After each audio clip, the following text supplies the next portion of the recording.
Darkness tries to roll over my bones. When sorrow comes to steal the joy I own. When brokenness and pain is all I know. No, I won't be shaken.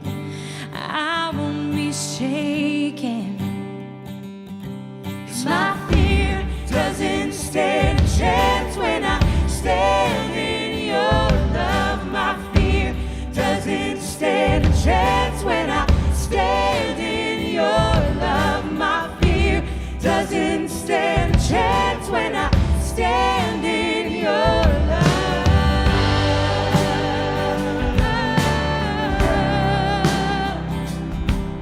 Shame no longer has a place to hide.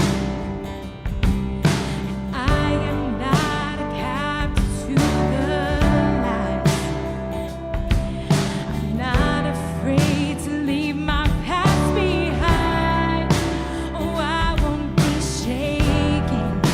No, I won't be shaken. 'Cause my fear doesn't stand a chance when I stand in your love. My fear doesn't stand a chance when I stand in your love. My fear doesn't stand a chance when I stand in your love.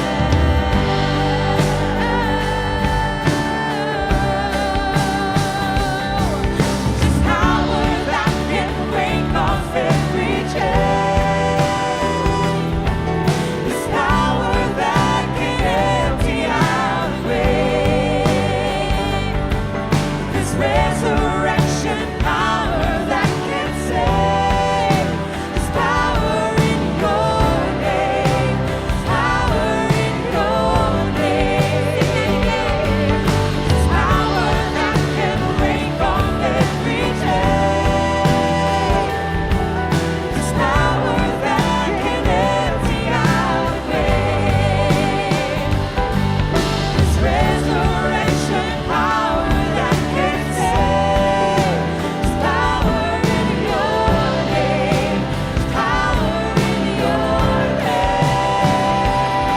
'Cause my fear doesn't stand a chance when I stand in your love. My fear doesn't stand a chance when I stand in your love. My fear doesn't stand a chance when I stand in your love.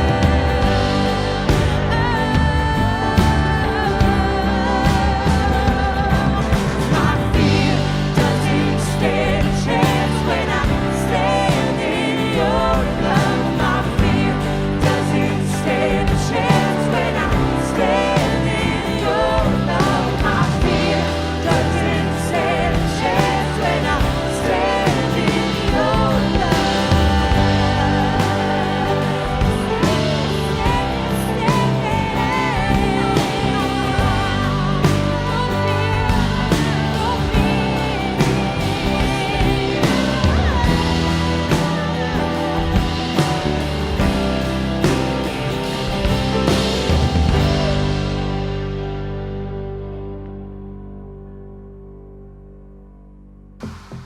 Hey everyone, welcome to Church Online. I'm Kobe, I'm one of the pastors here on staff, and we want to welcome you to our service today. We hope that our time together encourages you with our worship and our learning together. And if you're brand new today, if you've never been with us, or if you want to get plugged in, text the number below. We would love to get to know you, answer any of your questions, and ultimately help you get plugged into our church. We have some great things happening in the life of our church. On September 13th, we're coming back. We're regathering here on campus, and we are so excited to see all of you on that day. And right after that, the following weekend on September 20th, we're having Friend Day. And so we want to invite you to bring all of your friends on September 20th for an awesome experience together. So if you want more information on what this day is going to look like, or if you want to sign up to serve that day, we want to invite you to text the phrase Friend Day to the number below to get signed up. Have you ever felt stuck in your faith? Like your faith just hit a roadblock and you don't know what to do next. You want movement, any movement, but you don't know what the next step is. Maybe for you, the next step is stepping out of isolation and into community. We need each other. God designed you and God designed me to live in community. You know, throughout my life, the biggest catalysts of faith for me have almost always happened within the context of relationships with people when I'm intentional about being in a community full of people who are passionate about finding and following Jesus. Because we believe in the power of community, here at Crosspoint, we have growth groups. Growth groups are a small group of people who desire to grow not just in their relationship with other people, but with their relationship with God. I want to invite you to sign up for a group. We've got groups that meet online or outside, and we've got groups for every age and life stage. One of the groups that I'm super excited about is a group called Foundations. You know, I have a couple friends from Nepal, and a few years ago, an earthquake wrecked their city. And the difference between the buildings that stood firm and the buildings that toppled over was the strength of their foundation. You know, when it comes to our spiritual life, our foundation matters so much. And in this study, you're gonna get to learn the truths and the practices that will set you up for a firm foundation. So no matter what happens in this world, you can know beyond a shadow of a doubt that you've got a God in heaven who is bigger and stronger than anything that goes on around you. So if you wanna have a firm foundation, then sign up for this group today. Right now, pick up your phone and text Growth Group to 94,000 to check out all of the groups that we're offering this fall. And don't hesitate because these groups are gonna fill up fast, so make sure and sign up today. Your spiritual growth is waiting. One of my favorite parts about our church is that we truly care about the next generation. We are laser focused on helping youth find and follow Jesus through showing them God's way instead of the world's way. And as you know, COVID-19 has messed up everyone's plans this year. But here's the good news. We are continuing to offer a safe and friendly environment for your teenagers to come and hang out with us. Throughout summer, we are offering weekly outdoor youth hangouts while encouraging CDC guidelines with temperature checks. And if you're a teenager or if you know any teenager in the area, we want to invite them out tonight. We are back for another youth hangout. We want to invite you to be a part of it. With school officially online for the fall, we are believing that these environments are so important for our teenagers. For more information, check out our website at crosspoint.com/youth, and we would love to send you more information on tonight's event and the future of our ministry. Today for our stewardship thought, I want to talk about a very controversial subject for many people, tithing. I get it. When the church talks about money, people get funny. You know, many Christians struggle with the issue of tithing. On one hand, in some churches, giving is overemphasized. On the other hand, many Christians refuse to obey God's plan of the tithe. Tithing and giving is intended to be a joy. It's intended to be a blessing. Now, sadly, sometimes that's not the case in the church today. You know, the tithe was a requirement of the law in which the Israelites were to give 10% of the crops they grew and the livestock that they raised to the temple, which was the church of their day. Now, Leviticus chapter 27 and verse 30 says, 1/10 of the produce of the land, whether grain from the fields or fruit from the trees, belongs to the Lord. It must be set apart to Him as holy. Now, some people, they say that tithing is an Old Testament thing. And others say tithing was part of the law. We're now living in grace, so tithing isn't required. Did you know that tithing actually happened before the law was given in the Old Testament? Abraham and Jacob, they gave 10% before the Mosaic law was even given. Now, some people say that we now live in the New Testament era, and so tithing, it's no longer required. However, Jesus himself actually affirmed the tithe. Here's what Jesus said in Matthew chapter 23 and verse 23. He said, "What sorrow awaits you, teachers of religious law, and you Pharisees, hypocrites! For you're careful to tithe even the tiniest income from your herb gardens, but you ignore the more important aspects of the law: justice, mercy, and faith. You should tithe, yes, but do not neglect the more important things." Listen, what Jesus was saying was, he was saying that they gave a tenth, a tithe of what God had provided as increase to them to the local church. But Jesus shares that it's important to tithe, which is also to be sure to always seek justice, mercy, and faithfulness. Now, we recognize that some of you today, you can't tithe right now. You can't give. And if that's you, listen, God brought you here to receive. We're here to support you. But for some of you, God is calling you to take a step of faith and to tithe. See, giving is an act of worship to God.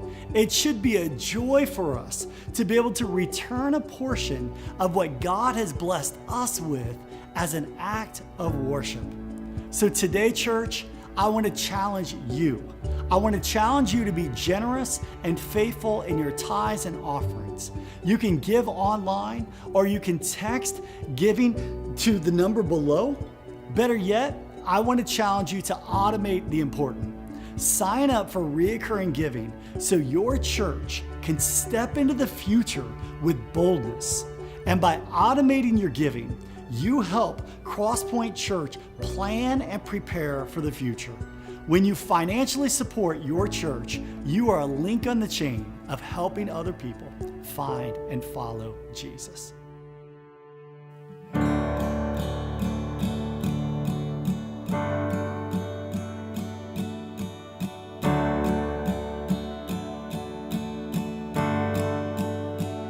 How great the chasm that lay between us, how high the mountain I could not climb.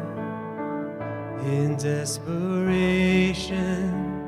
I turned to heaven and spoke your name into the night. Then through the darkness, your loving kindness tore through the shadows of my soul. The work is finished, the end is written. Jesus Christ, my living hope. Who could imagine so great a mercy? What heart could fathom such boundless grace? The God of ages stepped down from glory to wear my sin and bear my shame. The cross has spoken, I am forgiven. The King of Kings calls me his own. Beautiful Savior, I'm yours forever. Jesus Christ, my living hope. Hallelujah, praise the one who set me free. Hallelujah, death has lost its grip on me. You have broken every chain. There's salvation in your name, Jesus Christ, my living hope.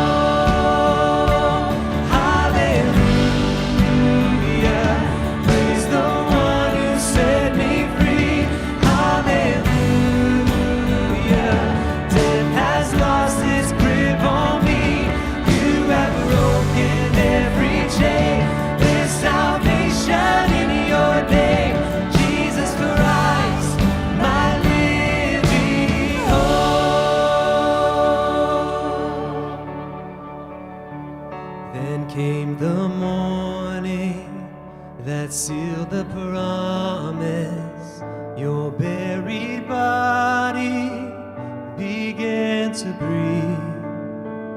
Out of the silence, the roaring lion declared the grave has no claim on me. Then came the morning that sealed the promise. Your very body began to breathe.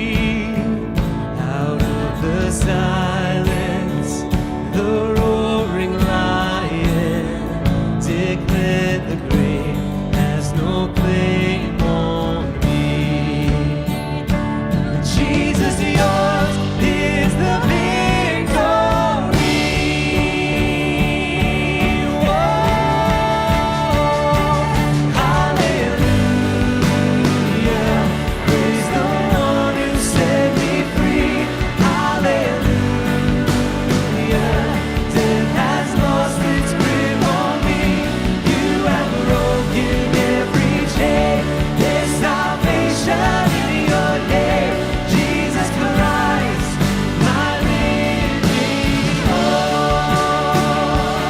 Hallelujah. Praise the one who set me free. Hallelujah.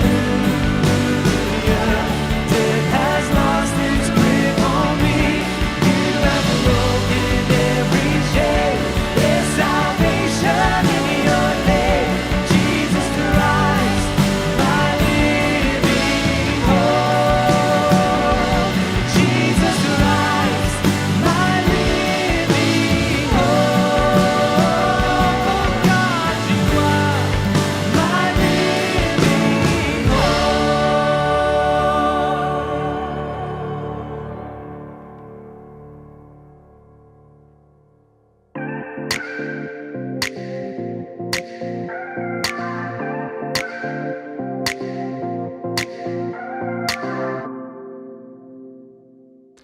Hey, welcome to Church Online. We're so glad that you're watching us today. Man, we are getting excited about our regathering together. And so we're going to be coming back on Sunday, September 13th, 9:30 a.m. We can't wait to see some of you in person. We also recognize some of you may not be comfortable just yet, so we will continue to offer our online experience as well. But those that do feel comfortable, we look forward to seeing you collectively together here at Crosspoint.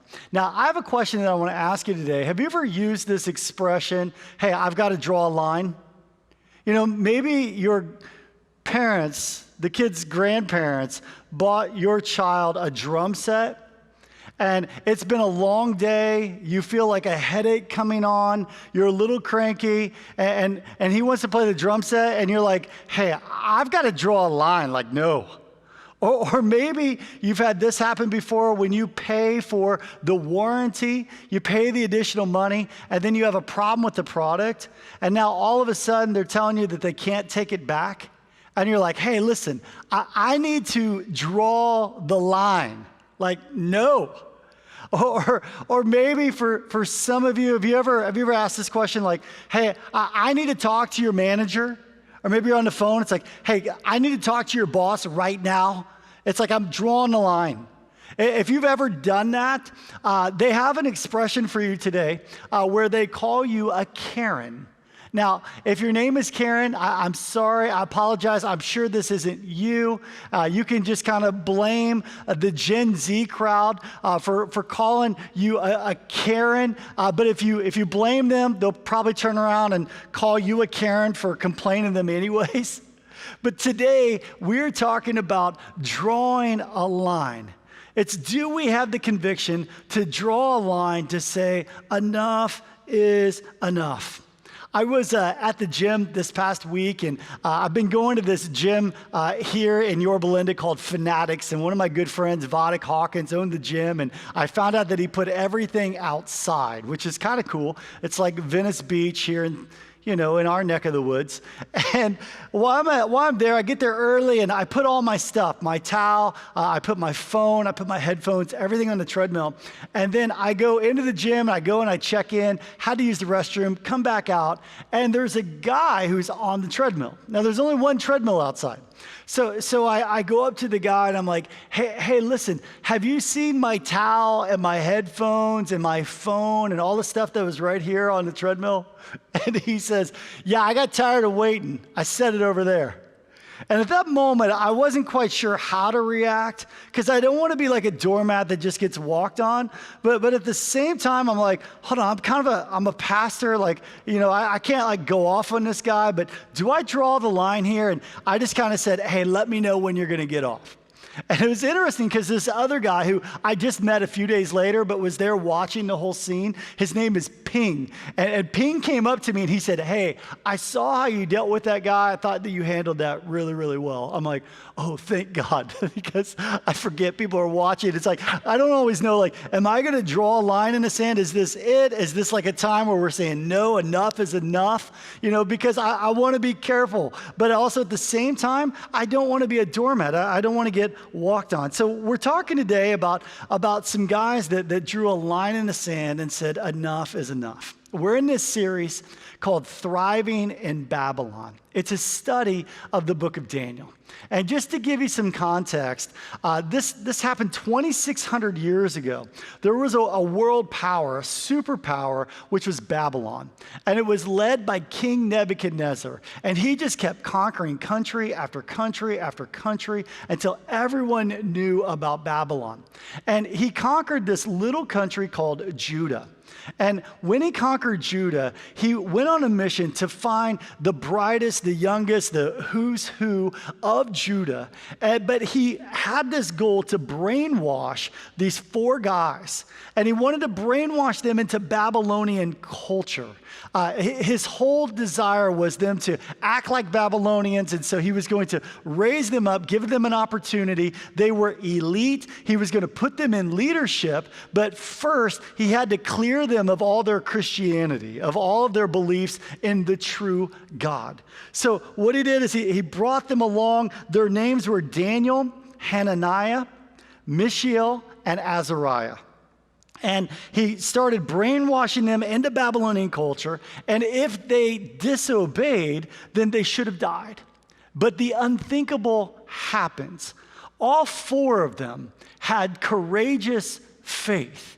And they didn't turn from going God's way. They kept their faith. They flourished. And this is the story of the book of Daniel. But they also kept their convictions, but at the same time, they didn't turn people off either. They didn't go on a rant. Basically, they learned how to have God's blessing in their life and how to thrive in a culture that was no longer a Christian culture. How to thrive in Babylon. That's the story of the book of Daniel. Is how can you bless a city that's not designed to bless you? Now, last week we studied Daniel chapter 3, and we learned about King Nebuchadnezzar. And King Nebuchadnezzar, he created this 90-foot statue of himself. Many theologians believe it was of himself. And he called everyone that was on the payroll to come in, thousands of people at the right time. And he hired an orchestra. He put on almost like this Olympic, opening ceremonies pageantry. And he says, when you hear the music, I want you to bow down and worship me. Now, if you don't, he says, I'm going to throw you into the furnace. I'm going to toss you in. So thousands of people, they all gather around this statue. I mean, the music starts, the crowd starts moving. And this was the moment for the king, because he had waited his entire life for this moment right here. Do you know how many other kings he had to outsmart to become the king of Babylon? Do you know how many battle meetings he had to sit in and strategically think through of how to conquer this other country? And it all led to this moment. Here he is, King Nebuchadnezzar, his 90-foot statue. People are going to bow down to him. And the people started moving, and thousands of them started bowing down when they heard the music. Have you ever been on stage and everyone applauds for you? Have you ever had that moment? That's probably what King Nebuchadnezzar felt like at that moment. It was intoxicating to King Nebuchadnezzar. But then something happened. Daniel chapter 3 and verse 8. Daniel chapter 3 and verse 8 says, "But some of the astrologers went to the king and informed on the Jews." Now, Babylonia was a multi-ethnic country, and they definitely saw race, that they saw the Jews. And the response of these three guys, Hananiah, Mishael, and Azariah, would have a great impact on how the whole city would see their people group. Now, I want you to look at verse 9. It says, "They said to the king Nebuchadnezzar, 'Long live the king! You issued a decree requiring all the people to bow down and worship the gold statue when they hear the sound of the horn, flute, zither, lyre, harp, pipes, and other musical instruments. That decree also states that those who refuse to obey must be," catch this, "must be thrown into a blazing furnace. But there are some Jews, Shadrach, Meshach, and Abednego, whom you have put in charge of the province of Babylon. They pay no attention to you, king, your majesty. They refuse to serve your gods. They drew a line in the sand. They said, 'Enough is enough.' And they do not worship the gold statue that you have set up." Now, you have to understand that Shadrach, Meshach, and Abednego, they weren't scrubs. Listen, these were high-ranking officials. They were the best of the best from Judah. They had went through this whole brainwashing procedure, but there came this point in time where they drew a line in the sand, and they knew that it would cost them. It may cost them their life. It may cost them comfort. It could cost them, the wealth, a future placement. And it definitely was going to affect everyone else that was there as well, because the king was going to be upset. When he's angry, everyone feels the wrath of that.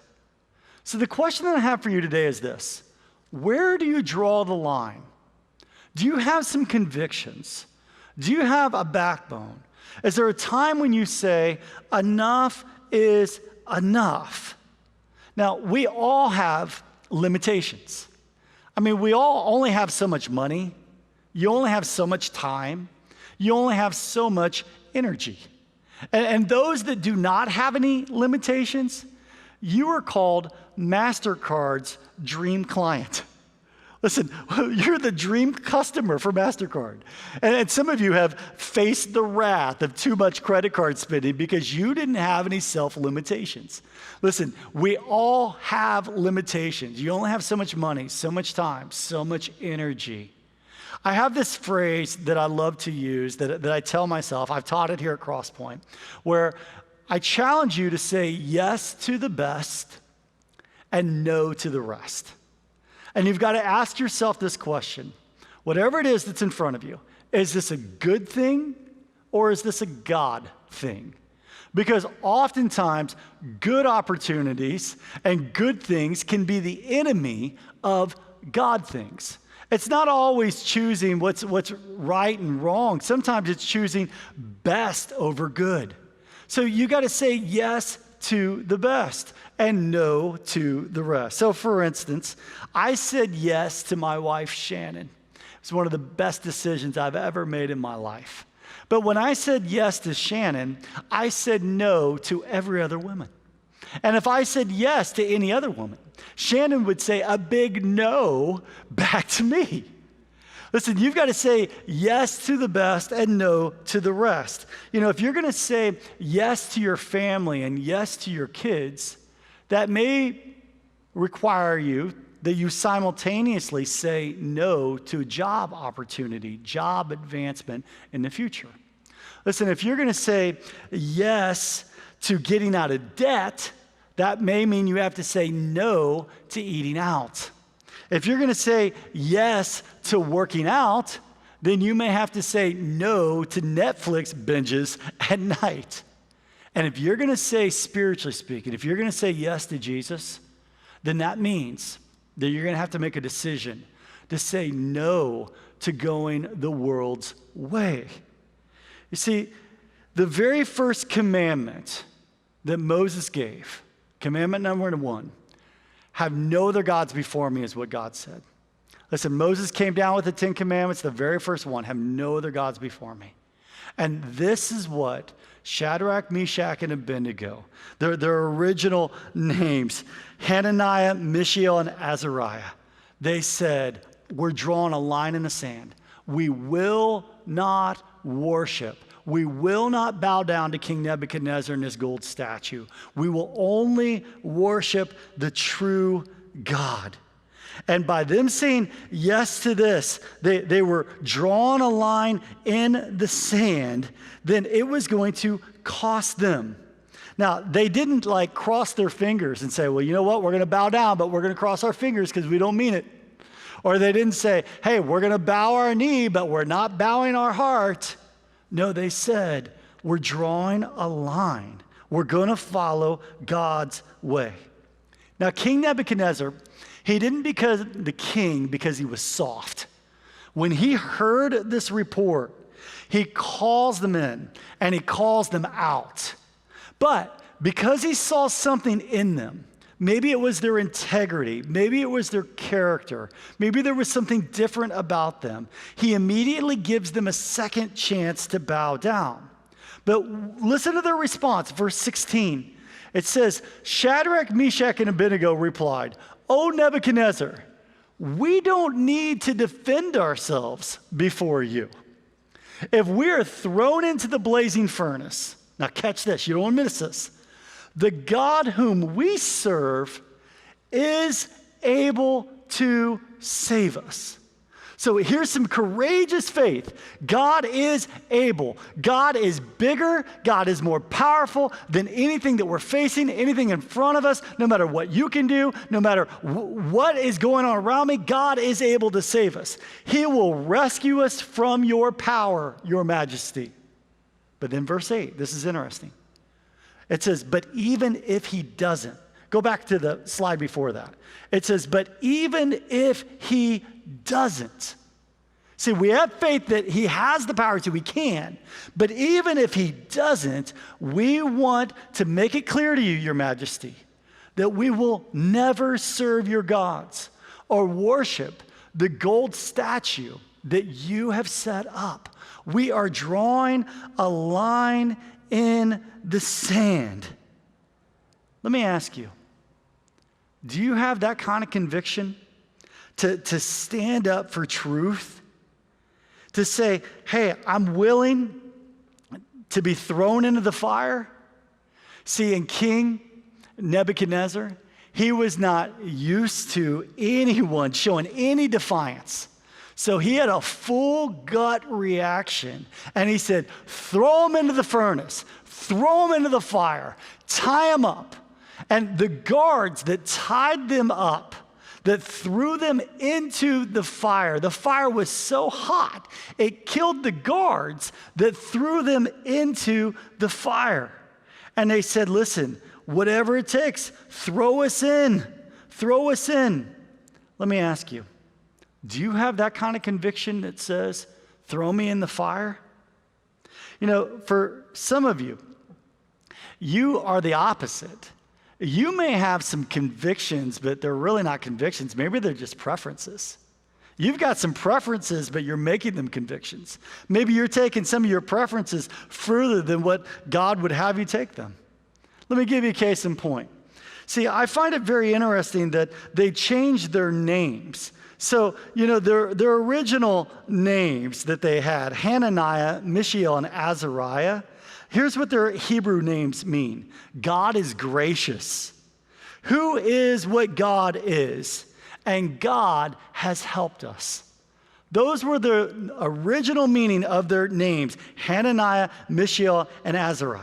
But when they got to Babylon, they immediately changed their name. Remember, they were going to brainwash them into this new culture. So here's what their new names mean. Shadrach, Meshach, and Abednego. Shadrach means inspired by the Babylonian god Aku. Meshach means belonging to the Babylonian god Aku. And Abednego means servant of the Babylonian god Nego.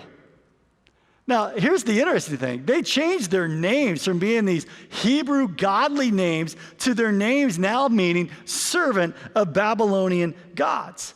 But Shadrach, Meshach, and Abednego didn't say, hey, don't call me that. I'm going to draw a line in the sand. No. They actually let them change their names. They said, listen, a name, that's a preference for me, not a conviction. Listen, the name, I know who my identity is. I know who I am in Christ. No matter what you call me, no matter what you say about me. And by the way, you're going to have a lot of people call you names and call you names that are not true, that you don't believe in. And listen, when other people call you names, you've got to dig yourself deep into knowing who God has called you to be, knowing your identity, that it is in Christ Jesus. And they said, listen, that's a preference, not a conviction. So I'm not going to go off on that. But the moment you ask me to worship another God, I'm drawing the line in the sand.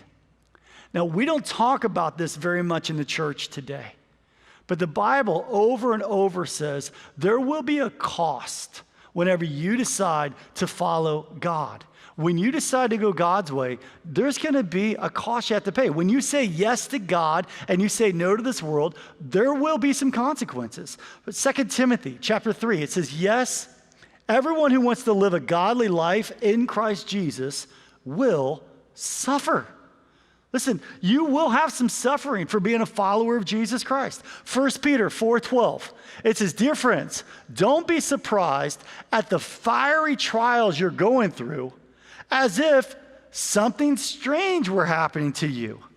John said this in John chapter 15:18. If the world hates you, Jesus said, remember that it hated me first. Your yes to Jesus may mean a no to this world that may cost you. And when you have biblical principles, it may cost you relationally. It may cost you with your family. It may cost you at the workplace. It may cost you some of your comfort. Are you willing to suffer knowing that you've got to draw a line in the sand because these are your biblical convictions? So Nebuchadnezzar said, throw them in the fire. So they threw them into the fire. And Nebuchadnezzar is looking inside of the furnace.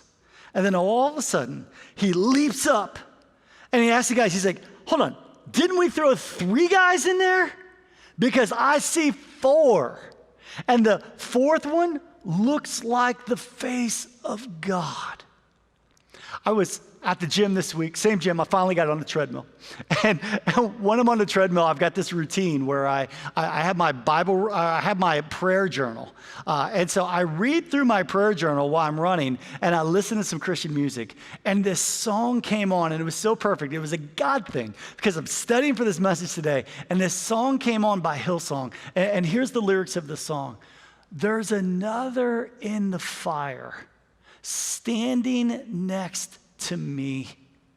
See, that's the story of Shadrach, Meshach, and Abednego. They were in the fire, but they were not alone, because there was Jesus in the fire with them, standing next to them. Listen, there's a lot of people going through pain right now. I don't know what fire you're in right now, but I want to tell you that you are not alone in the fire, that God is with you. I love what it says in verse 24 and 25. It says, suddenly Nebuchadnezzar jumped up in amazement. He explained to his advisors, didn't we tie up 3 men, throw them into the furnace? Yes, your majesty, we certainly did. Look, Nebuchadnezzar shouted, I see 4 men unbound, walking around in the fire unharmed. Listen, they're going on a walk. They're strolling around. They got a smile on their face. They're going through the fire saying, it's not going to burn us. It's unharmed. And the 4th looks like a God. Let me tell you what faith is. Faith is confidence that God can deliver you, and the peace if he doesn't. Remember what Shadrach, Meshach, and Abednego said to the king? They said, God is able to save us. Listen, we're not going to fear you. God is able to save us. But even if he doesn't, We're going to draw a line in the sand, and we refuse to worship any other God. Confidence is God can deliver you, but peace, even if he doesn't. And listen, even if he doesn't, you will be delivered. You may be delivered from this earth. Listen, I don't know what we're going through right now. Maybe we're living in the last days. I don't know. Maybe we are, maybe we aren't. No man knows the day or the hour, is what Jesus says. But I want to let you know that if we are living in the last days, as believers, we're going to suffer. We're going to go through some things. And I believe that it is important for us as followers of Jesus to have some convictions, to say, we're going to draw a line in the sand, and we're going to trust God. He can deliver us. But even if he doesn't, we're at peace with that. We're at peace with God, knowing that he will deliver us ultimately one day. You know, January 2nd, 1956, Ed McCauley, Roger Uterin, Nate Saint, Pete Fleming, and Jim Elliot, who were all missionaries. They were all tragically killed by this tribe in Ecuador. And they had spent 3 years communicating with this tribe that they were friendly. They had spent 3 years showering them with gifts. They had spent 3 years trying to build a relationship just so they could go there to the tribe, they could fly the little plane in, and that they could become friends and ultimately share the good news of the gospel of Jesus Christ so this tribe could become followers of Jesus Christ.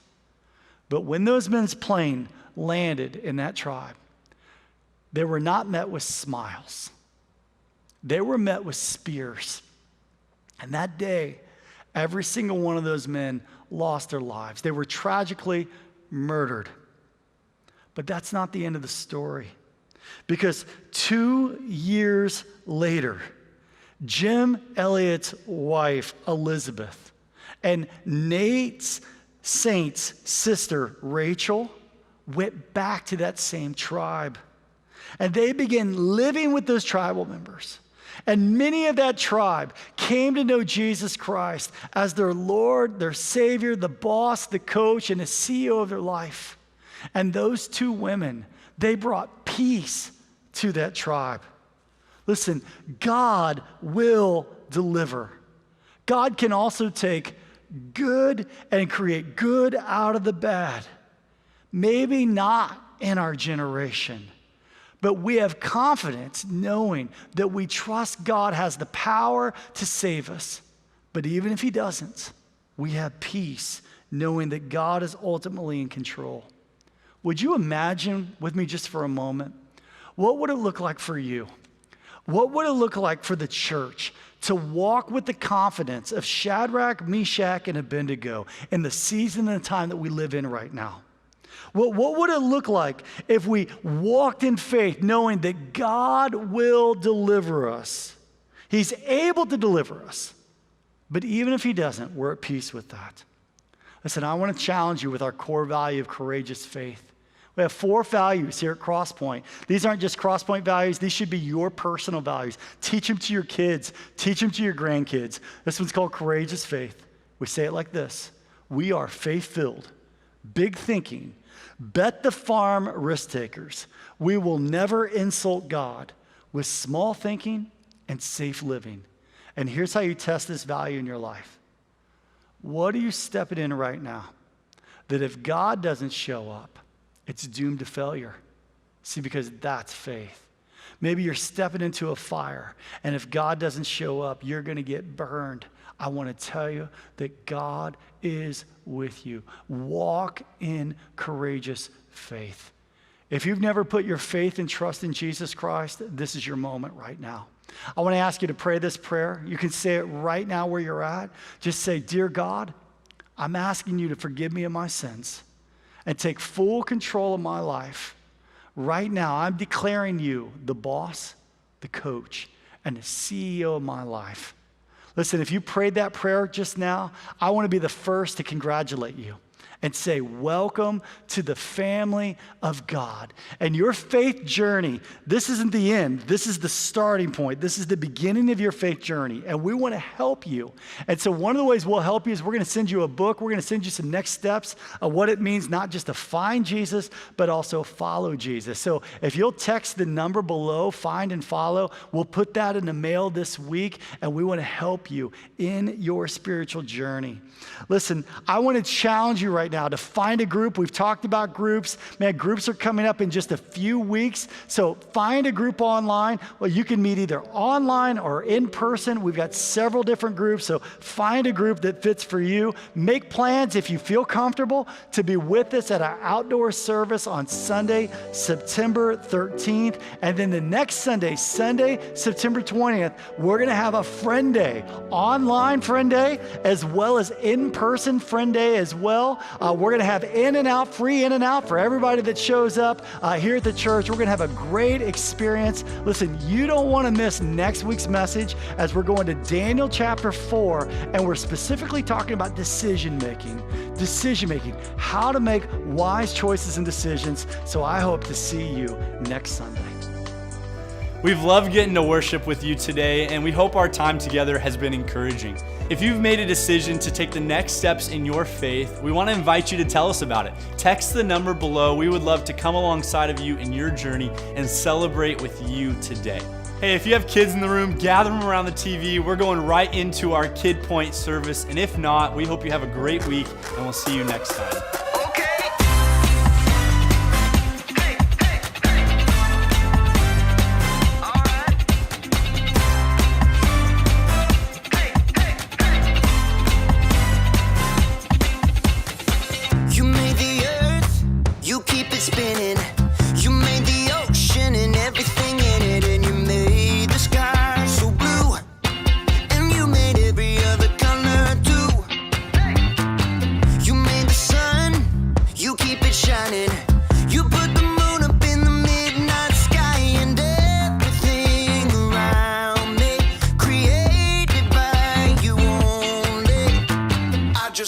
I just wanna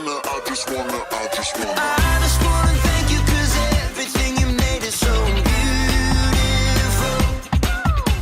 Every single star and every beat of my heart, and it's beautiful. You made my feet, you made my hands, you made me sing and you made me dance, 'cause your love is all around me, and your love is so astounding. I just wanna thank you 'cause everything you made is so beautiful. Every single star and every beat of my heart, and it's beautiful. Here we go, break it down now. Everything you created with your imagination is wonderful and good, wonderful and good. You're my inspiration beyond all explanation. You're wonderful and good. You're wonderful and good. Everything you created with your imagination is wonderful and good, wonderful and good. You're my inspiration beyond all explanation. You're wonderful and good. You're wonderful and good. I just wanna thank you 'cause everything you made is so beautiful. Every single star and every beat of my heart, and it's beautiful. I just wanna thank you 'cause everything you made is so beautiful. Every single star and every beat of my heart, and it's beautiful.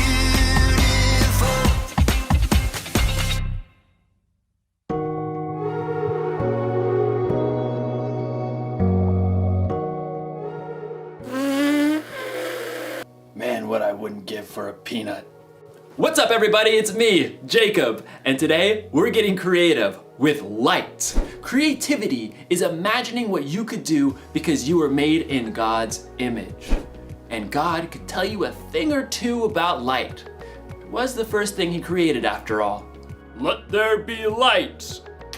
Oh, no, too bright, too bright. Did you know that light can travel at at 186,000 miles per second. If you were in a spaceship, it would take you 3 days to get to the moon. Light can travel to the moon in about a second. Fly me to the moon, let me put in the stars, and never. You can use light in all kinds of creative ways. Not only can you make shadow puppets,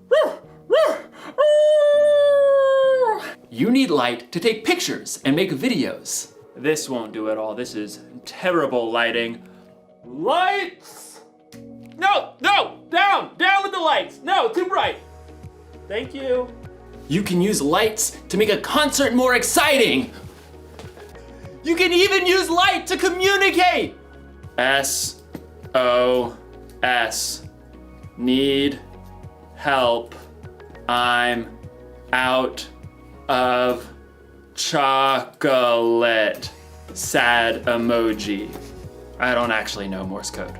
In today's story, we're going to learn about another use for light. In fact, we're going to learn how you and me can be the light. I can make a bee. I can make a bee. You gotta get the wings. Oh, okay. Bee. I'm a bee.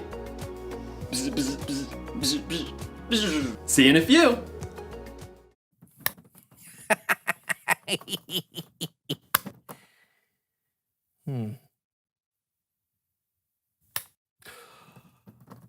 A six-legged chicken. It's chicken for everyone.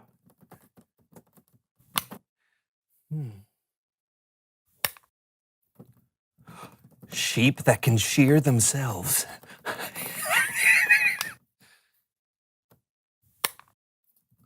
A pair of glasses that'll let you see behind you. Oh, yeah.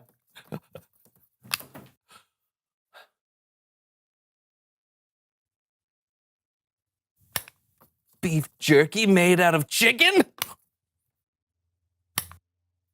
Novels! Oh, this is the best idea yet. Where do they come from? So strange. Clothes that are made from other clothes.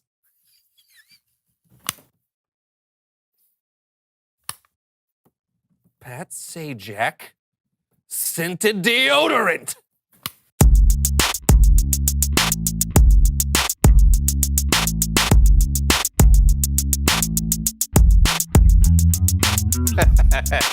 Welcome to the So and So Show. I'm Brandon. And I'm John, and we're wearing awesome mustaches. Yes, we are.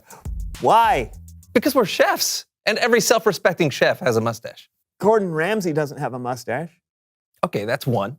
Bobby Flay, Emeril, Martha Stewart. doesn't have a Subpar mustache. chefs. They're like the most famous chefs in the world. Below par. Okay, who are the above par chefs then with mustaches? Chef Louis.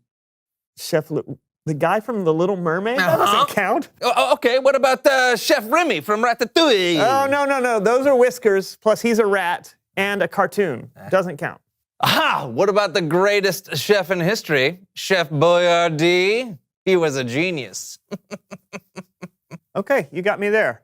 We're dressed like this because we are making an old family recipe today. Snickerdoodle soup surprise? Not your family's recipe.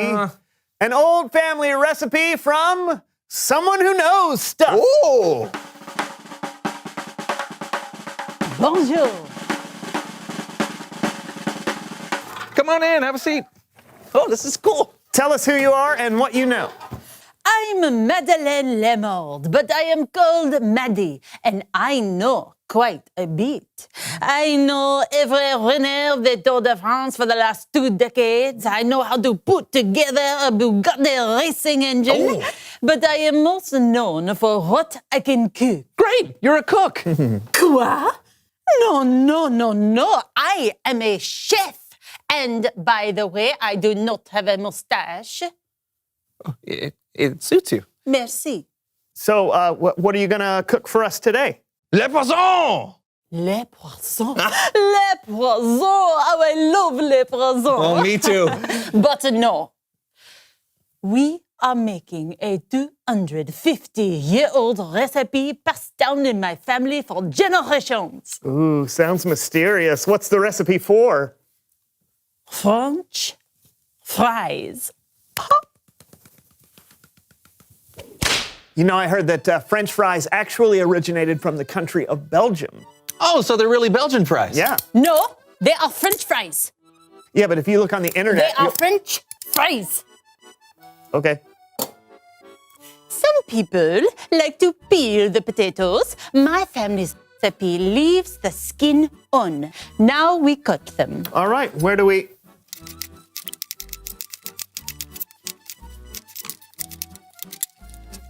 Voila. start? You batter the fries. All right.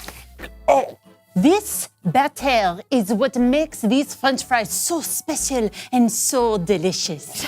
This batter is made with flour ground from the wheat kernels from the finest wheat fields in France. And then we add a precise amount of white grape juice squeezed by hand directly into the bowl. And then, of course, this batter contains the perfect blend of our secret family herbs and spices. Yum! Batter up! You Yep. put the duck fat in the pot. All right, this is duck fat? Yes, of course. What else would you cook in? Yeah, Brandon. Sorry. So, Chef Maddie, is there like a recipe or something in a cookbook or on the internet that in case anyone wants to try this at The home? internet? A cookbook? Quoi? No. This is a secret family recipe. I was taught this recipe by my father, who learned it from his mother, who learned it from her great aunt, who learned it from her great grandfather, Chef Jean-Baptiste Honoré Le Monde. Did he have a mustache? We do not tell people the secret of the recipe because then everyone would know it. Well, I just thought that if the recipe is so delicious that you would want other people to know it so they could, share in the deliciousness. This is something I have not thought about. It has always just been a recipe passed down in my family. Oh, well, I can't wait to pass it down my throat into my belly. So are we going to cook these Belgian fries or what? Yes, of course. You must bake them bit by bit at 375 degrees until they are golden brown. Wait. You're sticking around to watch us cook them, right? Oh, I'm afraid not. No, I do not think I can keep this recipe to myself any longer. Everyone should know, no? No. Yes. What? Be on the lookout for Chef Maddie's cookbook where all my secrets will be revealed. Magnifique! Bye. She didn't even say bye. Well, she's in a hurry. Do you want to put these in the oven? Oui. Oh, you speak French now. No. I have to tinkle. Oui. Ah! Oh! I had to tinkle and put on some skin. Ow! It's Bible story time with Kellen.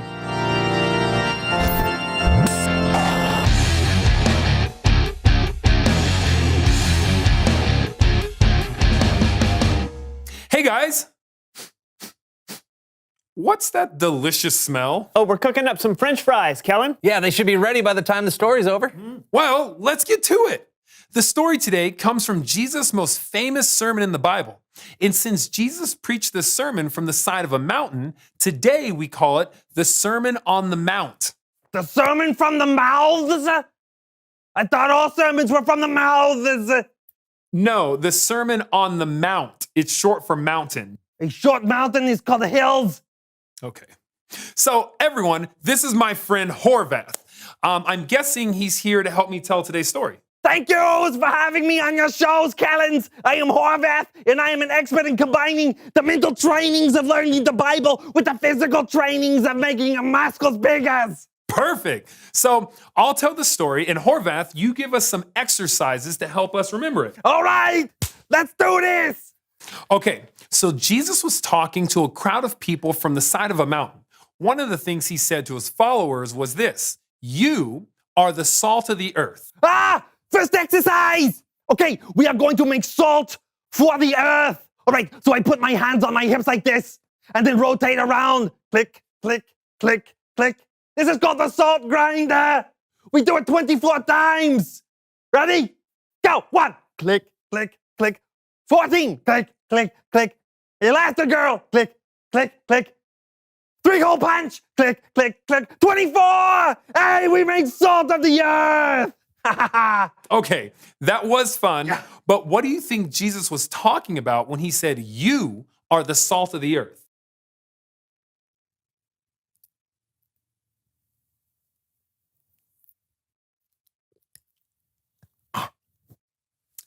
Yeah, so when Jesus said, you are the salt of the earth, I'm pretty sure he wasn't saying we actually taste like salt. But salt is used to make food taste better, and salt is used to keep certain foods fresh. So maybe if we're the salt of the earth, Jesus was saying that we have the opportunity to make the world better somehow. You see?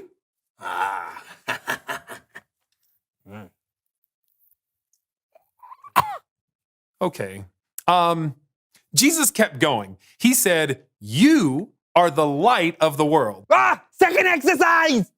We are not salt anymore. Click, click, click, click. We are lights. So let us pretend to be lighthouses. Stand straight and rotate your head like a light all the way around. I call this turn the light on. We do it 137 times. Go. 1. 26. Grape nuts. Willie Shoemaker. 137. Oh, what's next, Kellens? Right. So first Jesus called people who followed him salt, and then he said we were light. Well, what do you think that means? Oh, no, don't do that again. No. Here, maybe this will help. Jesus said, you are the light of the world. People don't light a lamp and put it under a bowl, right? Right. Instead, they put it on its stand. Then it gives light to everyone in the house. In the same way, let your light shine so others can see it. Then they'll see the good things you do, and they'll bring glory to your Father who is in heaven. I think I understand. You do? No. That's okay. It can be confusing sometimes. Jesus was saying that if you are someone who trusts and follows him, you should live in such a way that brings light into what can sometimes be a dark world. You should be looking for creative ways to do things and creative ways to love others. And when we do that, it will point others to God. All right, let's do this. 7th exercise. I call this one ladders to heaven, so we can point people to God's. Okay, so we raise our hands and legs at the same times, just like we are climbing the ladders to heaven. And then when we reach the top, we point like this. Huh? Okay, we climb 45 of the ladder rungs. Go. 1. 6. 45. Now point to God because he is the most important. I think I need to take the elevator. Good idea. Bye, Horvath. Going down.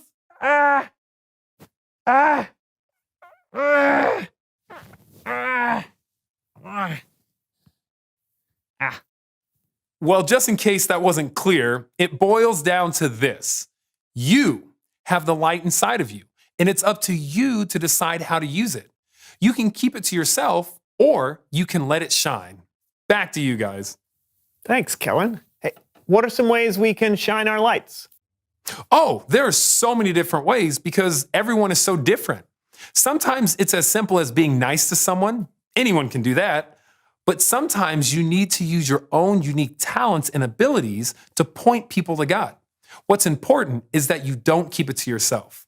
I mean, do you ever think about how you'd feel if someone didn't point you to God? I'd feel so left out. Yeah, Jesus has been such a big part of my life. I want everyone to know him. Exactly. You're the best, Kellen. Thanks for shining your light. You bet. I'll see you guys next time. Bye. Let's do it. All right, reveal the question. Who first told you about God's story? What a great question, because those were people who shone their light to us. For me, it was a guy named Brett in my senior class at high school. Oh, cool. For me, it was my grandmother. Oh, cool. For me, it was my mom when she took me to Sunday school for the first time. Awesome. Are the fries ready yet? Oh. Ooh. All right. Oh, yum.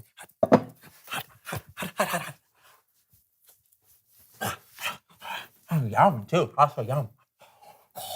These are amazing. Yeah, good. We got to tell people about this. I think you're right. I think we should. No, now. We need to tell people right now. Hey, everybody, you got to try this. Okay, we'll see you guys next week for another So-and-So show. Oh, it's all gone. Try it right now. Right now. John. Lunch. I'm ready to play.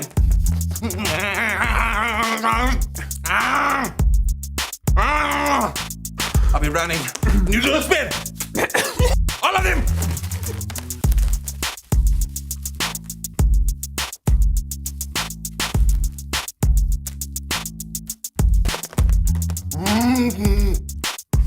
Burger.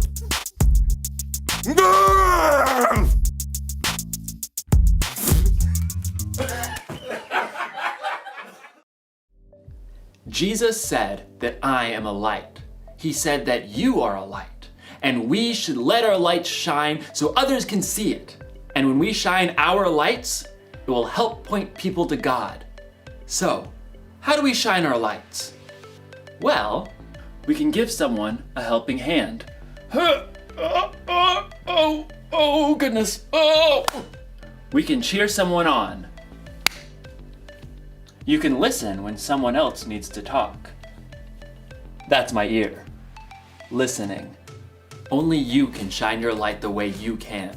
So get creative. All you have to do is treat others the way Jesus did. Love people, serve people, and treat people like they matter. Then you'll be giving people a glimpse of God's story. You'll show people how much God loves them and how much they matter to Him. Here's the one thing to remember today. God created you to share His story. Tell people with your words what God has done, or use your actions to point people to Him. No matter what, let your light shine. I know I'll never forget that. I'll see you next time. Oh, it's too bright. It's too bright. Bye. Oh, okay.